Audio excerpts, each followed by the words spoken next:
This surveillance video shows Ramon Lyons' first stop inside the Raleigh airport last year. It's the one we all make walking into the airport. Lyon had $115,000 in his bag. The TSA scanned the bag and saw it, then took his bag to search it. Lyon says he never considered trying to hide the money. I mean, I knew they was going to see it, but I didn't think, like I said, I didn't think I was doing anything wrong. But he ended up in front of a Department of Homeland Security investigator inside a Raleigh airport interrogation room.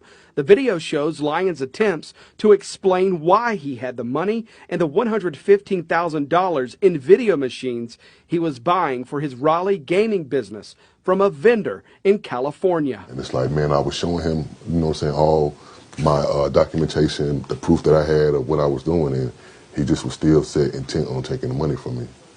I guess, like I said, because of my record. Lyon's criminal history spans decades and includes multiple felony drug convictions. The last convictions happened more than a decade ago. And I'm like, man, if you look at my record, man, that stuff is like, oh, all that stuff is old. Lyon says he knew his back was literally against the wall. The agent says he thought Lyon's money was connected to money laundering and drug trafficking. The agent, though, never mentioned he had proof of that, but offered Lyon a deal to avoid an investigation that could have proved the agent's suspicions.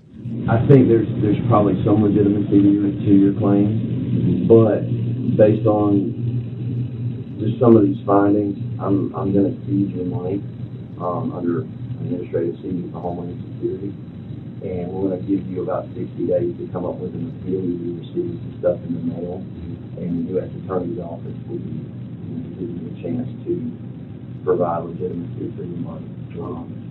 It's just something that it feels like there's something more here. You got a last minute purchase on your ticket, you don't have any accommodation. It's just odd. Nothing's wrong with it, but I just feel it's odd.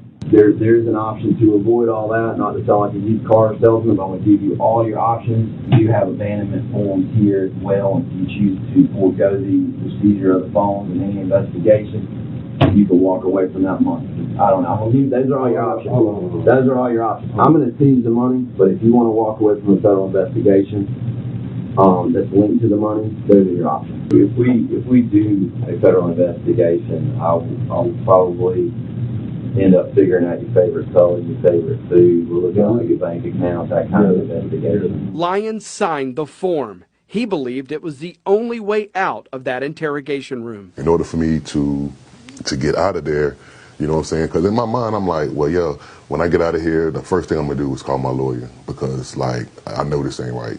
You know what I'm saying? I know it's not right. The Lyon seizure happened in June 2020, and these seizures are still happening inside airports across the country. Meanwhile, the feds continue seizing cash, and the government doesn't have to prove a crime was ever committed. I got robbed. They just robbed me. That's what's going on.